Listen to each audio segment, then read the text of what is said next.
Hello বন্ধুরা, জয়াসলে তোমাদের সবাইকে স্বাগত। বন্ধুরা, আমি চলে এসেছি আজকে আমার ছাদ বাগানে তোমাদের সাথে গাছের জন্য মাটি তৈরি করতে।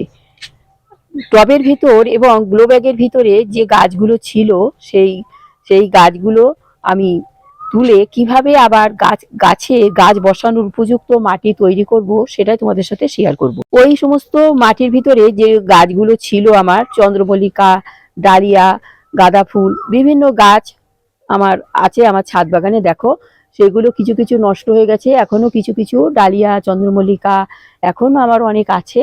তো তোমাদের একটু আমি দেখালাম। তো এই গাছগুলো আমি আরো আমার কিছু কিছু গাছ যেগুলো টবের ভিতরে, দেখো এই সমস্ত গাছগুলো আমার নষ্ট হয়ে গেছে। এই গাছগুলো আমি আবার সুন্দরভাবে কিভাবে গাছ বসানোর উপযুক্ত মাটি তৈরি করব সেটাই তোমাদের সাথে শেয়ার করব। তাহলে চলো যাক বেশি দেরি না করে ভিডিওটা শুরু করি। কিভাবে আমি আমার ছাদ বাগানে আবার গাছ বসাবো এই পুরনো মাটিগুলোকে দিয়ে, সেটাই তোমাদের সাথে শেয়ার করব। বন্ধুরা, এই যে আমার সমস্ত গ্লো ব্যাগের ভিতর, টবের ভিতর, প্লাস্টিকের ছোট ছোট বালতির ভিতর সমস্ত মাটিগুলো আমার আছে। এই মাটিগুলো আমি রোদ্দুরে ৩-৪ দিন ভালোভাবে সুন্দরভাবে উল্টে পাল্টে নেড়ে নেড়ে শুকিয়ে নেব। শুকিয়ে নেওয়ার কারণ, যাতে এর ভিতরে সমস্ত ফ্যাঙ্গাস থাকে, পোকামাকড় থাকে, সেইগুলো রোদ্দুরে মারা যাবে। তাহলে রোদ্দুর দিলে, সেই জন্যই রোদ্দুর সুন্দরভাবে আমরা প্রত্যেকেই যখন টব থেকে মাটি ঢালবো, আমরা সকলেই আমরা এই কাজটা করে নেব সুন্দরভাবে। দেখো, আমি মাটিগুলো সব ঢেলে দিচ্ছি। ঢেলে দিয়ে সুন্দরভাবে আমি নেড়ে চেড়ে আমি শুকিয়ে নেব ৩-৪ দিন। আবার পরে আবার মাঝে মাঝে একটু নেড়ে নেড়ে দেব, দিয়ে সুন্দরভাবে একদম খটখটে করে শুকিয়ে নেব, যাতে এর ভিতর পোকামাকড়গুলো সব মারা যায়। পোকামাকড়গুলো কিন্তু মাটিতে জীবিতই থাকে। আমি এর ভিতর যদি গাছ বসাই, তাহলে কিন্তু পোকামাকড়গুলো আমার গাছের ক্ষতি করে দেবে বা আমাদের গাছের সমস্ত কেটে দেবে বা নষ্ট করে দেবে। সেই জন্য আমাদের এই কাজটা করতে হবে। দেখো, আমার মাটিগুলো একদম শুকিয়ে গেছে। আমি ৩-৪ দিন ধরে শুকাচ্ছি। এর ভিতরে আমি বিভিন্ন পদ্ধতিতে আমি আর কি মাটিটা তৈরি করব, জৈব সার তৈরি করব। কিভাবে করব সেটা দেখো। বন্ধুরা, ৩-৪ দিন পরে আমি ফিরে আসলাম।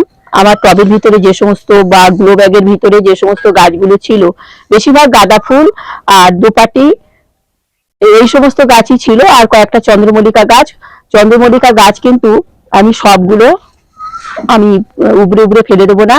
কেননা চন্দ্রমল্লিকা গাছগুলো আমি যেমন রেখে দিয়েছি, এইগুলো থেকে আমি পরে আসবো কিভাবে আবার মাদার গাছ আমি রেখে দিয়ে কিভাবে আমি আবার নতুন নতুন কাটিং করে সুন্দর সুন্দর আবার নতুন নতুন গাছ করব। সেই জন্য এই কিছু কিছু টব আমি রেখে দেবো। দেখো, কিছু কিছু টব আমি রেখেছি। আর এখানে আমার যে সমস্ত পুরনো, এখানে বিমস ছিল ওই গ্লো ব্যাগের ভিতরে, ওই গ্লো ব্যাগ বড় বড় 10 ইঞ্চি সাইজের গ্লো ব্যাগের ভিতরে বিমস ছিল, কিছু কিছু চন্দ্রমল্লিকা ছিল, কিছু গাঁদা ফুল ছিল। সেই সমস্ত যে টবগুলো আমার খালি হয়েছে, সেই টবগুলোর মাটি আমি এখানে ৩-৪ দিন শুকিয়ে নিয়েছি। শুকিয়ে নেওয়ার কারণ, এর ভিতরে বিভিন্ন পোকামাকড় থাকে। সেই পোকামাকড়গুলো রোদ্দুরে দিলে রোদ্দুরের তাপে মারা যায়। আর যদি রোদ্দুরে না দিই, ভিজে অবস্থায় যদি আমি ওর ভিতরে আবার গাছ বসাই, তাহলে কিন্তু পোকামাকড়গুলো কিন্তু জীবিতই থাকে, আর সেইগুলো আবার সমস্ত গাছের ক্ষতি হয়। তো যাই হোক, এর ভিতরে আমি খানিকটা চুন দিয়ে দিতে পারি, ক্যালসিয়াম, চুনে প্রচুর ক্যালসিয়াম আছে। তো যাই হোক, আমি ছোট 1 প্যাকেট, যে 5 টাকা চুন পাওয়া যায়, সেই 1 প্যাকেট চুনও দিয়ে দেবো এর ভিতরে। তো আমি এখন এর ভিতরে কি কি দিয়ে মাটিটা রেডি করব, দেখো। গাছের উপযুক্ত আর কি, গাছ বসানোর উপযুক্ত মাটি আমি তৈরি করব। ওই টবের ভিতরে যে আমার গাছগুলো ছিল, সেই গাছগুলো কিন্তু আমি উপড়ে ফেলে দিয়ে, যদি আমি ওর ভিতরে গাছ আবার একটু জল টল দিয়ে নরম করে যদি আমি কোনো চারা বা ফুল গাছের চারা বা বেগুন গাছ, যাই হোক যে গাছই বসাই না কেন, সেই গাছগুলো কিন্তু ভালো হবে না। সামান্য সামান্য ছোট ছোট গাছই হবে, কিন্তু তার ভিতরে কোনো ফুলও ভালো হবে না, আর সবজিও ভালো হবে না। তো এই জন্যে পুরনো মাটিগুলো যদি আমার টবের ভিতর 6 মাস পরেও যদি শেষ হয়, 3 মাস পরেও যদি শেষ হয় সেই সবজি বা ফুল, সেই টবের মাটি আমি সমস্ত ধরে, আমি যেভাবে করি আর কি, তো সেই মাটি সমস্ত তুলে আমি এভাবে রোদ্দুর দিয়ে নিই। রোদ্দুরে দিয়ে 3-4 দিন রোদ্দুর দেওয়ার পরে, তার ভিতরে রোদ্দুর দেওয়ার পরে শুকিয়ে যাওয়ার পরে, তারপরে আমি এর ভিতরে বিভিন্ন ধরনের খাবার আর কি, গাছের জৈব আমি মিশিয়ে দিই, দিয়ে সুন্দরভাবে আবার মাটিটাকে প্রস্তুত করে আমি রেখে দিই 15-20 দিন রেখে দিই। একটা বস্তা করে করে দুটো একটা বা বিভিন্ন বস্তা করে বা প্লাস্টিকের প্যাকেটে করে। এখন আমার আরো অনেক ড্রেনের মতন জায়গায় আমার ছাদ বাগানে এখনো অনেক ফুল গাছ আছে, ফুল গাছগুলো শুকিয়ে গেছে, তো ওইগুলো আমি আবার কেটে দেব, কেটে দিয়ে আবার একদম উবড়ে ওখান থেকে মাটি সমস্ত তুলে আবার আমি কিভাবে আবার মাটি তৈরি করব সেটা আমি আবার পরে আসব।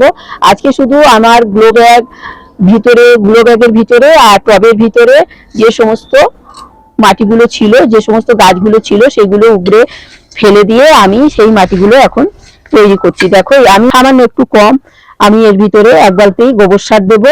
আর ছাদ বাগানে আমার কিছু পাতা টাতা শুকনো আর কি ছাদ ঝাড় দেওয়া সমস্ত আমি রেখে দিই প্লাস্টিকের প্যাকেটে করে, সেইগুলো মিশিয়ে দেবো, সবজির খোসা মিশিয়ে দেবো আর সর্ষের খোল।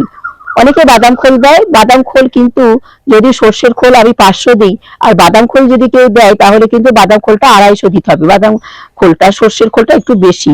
তো আমি এই মাটিটার ভিতরে আমি তাহলে 250 গ্রাম সর্ষের খোল দেবো, দিয়ে সমস্ত আমি মিক্স করে আমি বস্তা ভরে রেখে দেবো। পরে আমি যখন আবার গাছ বসাবো তখন তোমাদের দেখাবো। এখন আমি সমস্ত পরপর ঢেলে দিচ্ছি। দেখো আমি এই গোবর সারটা ঢেলে দিলাম, তারপরে সবজির খোসাগুলো ঢেলে দেবো,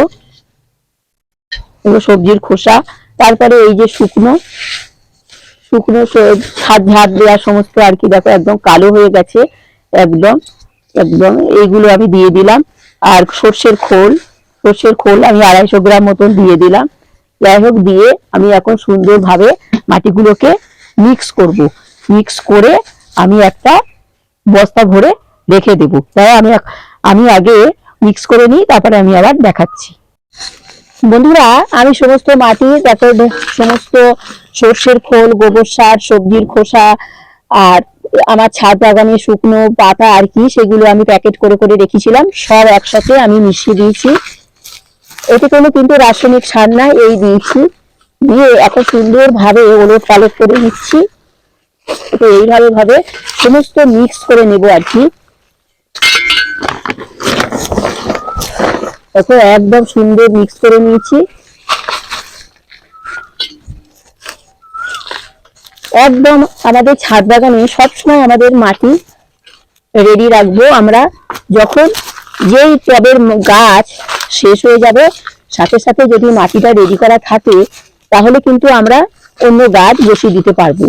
কেননা আমরা সব গাছ কবে উঠবে তারপরেই কিন্তু আমরা সব মাটি একসাথে রেডি করব, তারপরেই গাছ বসাবো এরকম না। আমার 10টা টব, 6টা টব আর 4টে মতন গ্লো ব্যাগ আমার খালি হয়েছে, আমি সেইগুলো সমস্ত মাটিগুলো দেখো ঢেলে নিয়েছি, এগুলোকে আমি পুরো রেডি করে ফেললাম।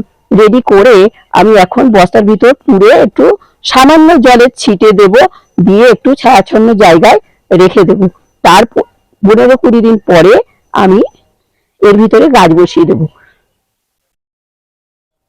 বন্ধুরা দেখো তোমরা, আমার মাটিটা কিন্তু রেডি হয়ে গেছে। এই মাটিটা আমি এখন বস্তার ভিতর পুরে রেখে দিচ্ছি। বন্ধুরা আমি তাহলে এই বস্তা গুলোর ভিতরে আমি মাটিগুলো যে মাটিটা তৈরি করলাম পুরনো মাটিটা, সেই মাটিগুলো আমি এর ভিতরে আমি পুড়ে রেখেছি আর কি, রেখে এর ভিতরে একটু জলের ছিটে দিয়েছি, দিয়ে আমি এটা 15 দিন মতন আমি একটু ভালো জায়গায় রেখে দেবো, যাতে বেশি রোদ্দুর টোদ্দুর না পায়, একটু অন্ধকারচ্ছন্ন, বেশি রোদ্দুর যাতে না পায়, তাহলে কিন্তু শুকিয়ে যাবে।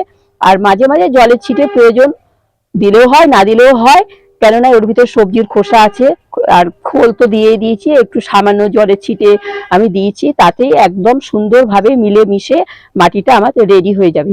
তারপরে কিন্তু আমি এর ভিতরে যে কোনো গাছ আমি বসাতে পারবো, যেমন গরমের বিভিন্ন ধরনের ফুল গাছ, বেগুন গাছ, শসা গাছ, বিভিন্ন ধরনের গাছ আমি বসাবো। আরো আমার সমস্ত ক্যারেট গুলো, ফলের ক্যারেটে যে সমস্ত গাছ আছে সেগুলোও আমি আবার এইভাবেই আমি মাটি তৈরি করব। আর ওইগুলো আবার আমি খালি করে আবার এইগুলো আমি এই মাটিগুলো ওই ক্যারেটের ভিতরেই হোক আর টবের ভিতরেই হোক ঢেলে দেবো, দিয়ে আবার নতুন নতুন গাছ বসিয়ে দেব। তাহলে বন্ধুরা তোমরা আমার এই মাটি তৈরি ভিডিওটা দেখলে আমি কিভাবে পুরনো মাটিগুলোকে গাছ বসানোর উপযুক্ত মাটি তৈরি করলাম বিভিন্ন পদ্ধতি, জৈব সার টার দিয়ে, সেটাই তোমাদের সাথে আমি শেয়ার করলাম।